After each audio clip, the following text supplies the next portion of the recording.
ఏమంటున్నాడు ఫరో, అదే ఏంది వీళ్ళని ఇంతగానం నేను హింసిస్తున్నా, ఇంతగానం వీళ్ళని హింస పెడుతున్నా, వీళ్ళని ఒక బానిసల కంటే హీనంగా నేను వీళ్ళని యూజ్ చేసుకుంటున్నా, కానీ వాళ్ళ విస్తరణ అనేది నా లోపల భయాన్ని పుట్టిస్తుంది.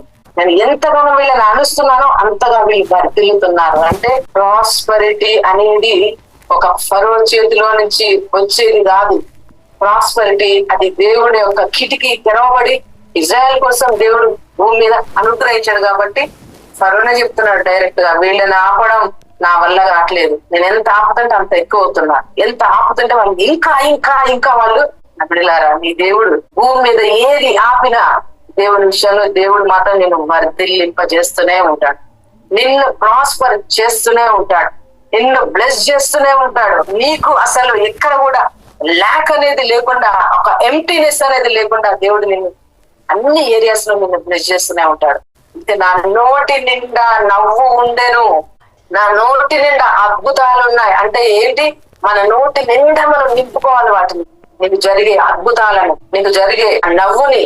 అంటే నీ నోట్లో కనుక నువ్వు ఫిల్ చేసుకుంటే నీ లైఫ్ లో అన్ని నీకు ఫిల్ అయిపోయినట్లే, అన్ని కూడా నీకు జరిగిపోయినట్లే, అన్ని అద్భుతాలు దేవుడు నీకు జరిగించినట్లే. ప్రతి స్పిరిచువల్ బ్రేక్ త్రూ యేసు రక్తం ద్వారా నేను తెలియజేస్తున్నా. దేవుని యొక్క శక్తిని లైఫ్ లో అచంచలంగా పనిచేసి ఆజ్ఞాపిస్తున్నా.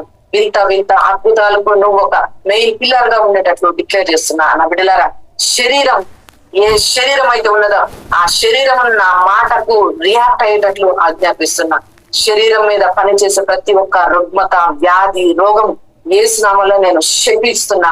దేవుని యొక్క వాయిస్ తోటి నేను ఆజ్ఞాపిస్తున్నా. ఆ బాడీని నేను ఇప్పుడే మాట్లాడుతున్నా. యేసు నామములో దేవుని యొక్క పవర్ ఇప్పుడే రిసీవ్ చేసుకుందావు గాక. ఇప్పుడే నీ బాడీ మీదకి దేవుని యొక్క హీలింగ్ స్ట్రెంగ్త్ రిలీజ్ అయ్యేటట్లు ఆజ్ఞాపిస్తున్నా. అద్భుతాలతోటి నీ లైఫ్ అనేది బ్లెస్ అయ్యింది. దేవుడు నిన్ను ఆశీర్వదించిన తర్వాత ఎవ్వరు కూడా నిన్ను శపించలేరు, ఎవ్వరు కూడా నీకు అడ్డు రాలేరు, ఏది కూడా నీకు ఆటంకంగా ఉండలేదు.